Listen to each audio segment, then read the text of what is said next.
So I can't believe Sora is in Super Smash Bros. This is an instant buy for me. I'm gonna spend so much time in Smash Bros. Just playing this character alone. But now that this is the last DLC fighter, I wonder if Nintendo is thinking about starting the next Smash Bros. Game.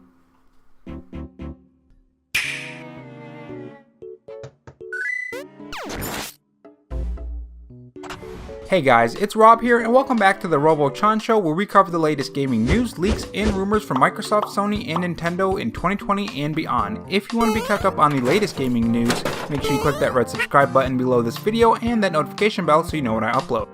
And if you're interested, I have a Patreon, which link to that will be in the pinned comment along with my Twitter account.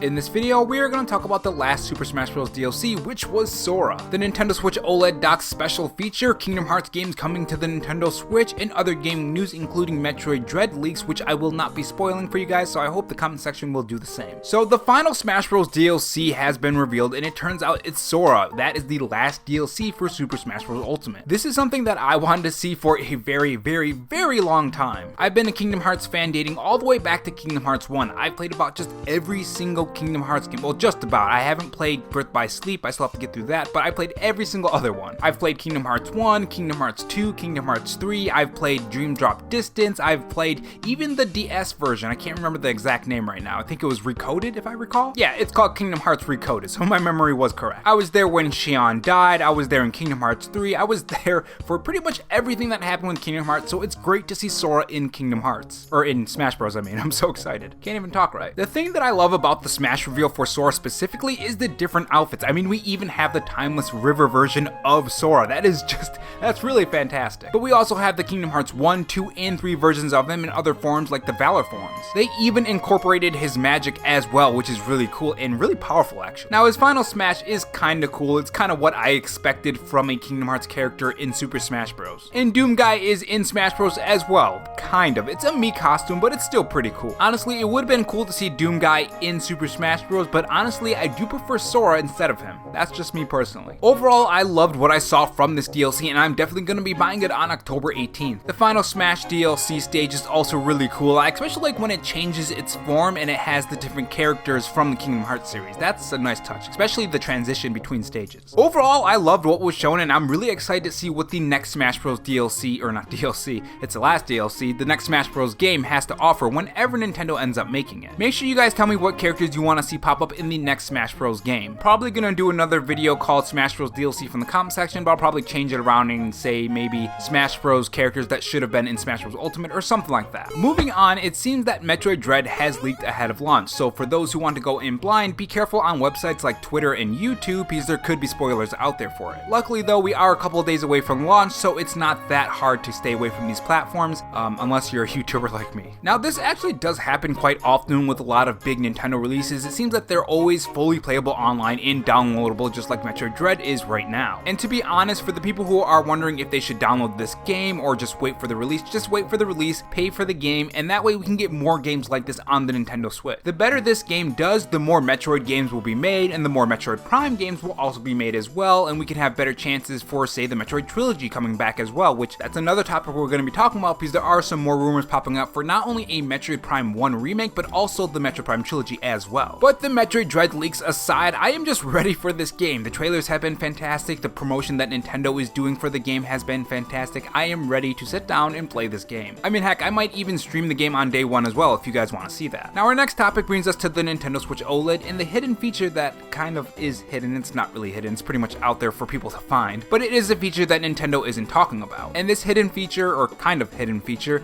could really change the way Nintendo deals with the Nintendo Switch going forward in the next 1 or 2 years, I would say. So get this, the Nintendo Switch OLED can do 4K 60 FPS, or at least it can output it in theory. This comes from a comparison breakdown from Nintendo Prime. It appears that the HDMI in the Nintendo Switch OLED dock is HDMI 2.0, unlike the current Nintendo Switch dock, which is HDMI 1.4. Having HDMI 2.0 in this dock means that it can output 4K 60 FPS, and Nintendo wouldn't put this in there if they weren't planning on to eventually get to that point or a higher resolution and frame rate. Why spend more money on parts that you're never going to use in the future. Nintendo essentially future-proofed this dock for later use. And this is right after the Nintendo Switch Pro rumors popped up about them talking about the 11 companies having actual dev kits of the Nintendo Switch Pro, which is a rumor, so I wouldn't go in believing that just yet, but it being future-proof is another thing that adds to that. This really does make me wonder if the chip shortages for all of these companies are affecting the way Nintendo is going forward with the Nintendo Switch. I'm wondering if the Nintendo Switch was just a byproduct of them not having enough parts, so they decided to release the OLED instead of the full Switch 4K. It's just something to think about. And even if these Nintendo Switch Pro rumors didn't appear, I wouldn't doubt that Nintendo doesn't have a new console in the works or a Switch Pro. In March, the Nintendo Switch is going to be 5 years old. Nintendo typically likes to take 5 or 7 years for its handhelds and console, and then they either do a new reinvention of the current console or they end up going on to the next Nintendo console. It's happened pretty much with every single handheld and console, and I don't think Nintendo is going to be changing it anytime soon. So with the new rumors and the chip shortages and the fact that the Nintendo Switch OLED dock can do 4K, you can kind of see what's happening here. Though it is still considered a rumor, so take it with a grain of salt. And moving on to our last topic, we have some interesting rumors about the Metroid Prime Trilogy and Metroid Prime 1. This is from the Nintendo leaker Emily Rogers, who I actually haven't heard for a very long time now to think about it. But anyways, this is what she says. Last I heard, Nintendo was busy working on Metroid Prime 1 to celebrate the game's 20th anniversary in 2022. I'm not sure if we're getting a trilogy or just a re-release of the first game.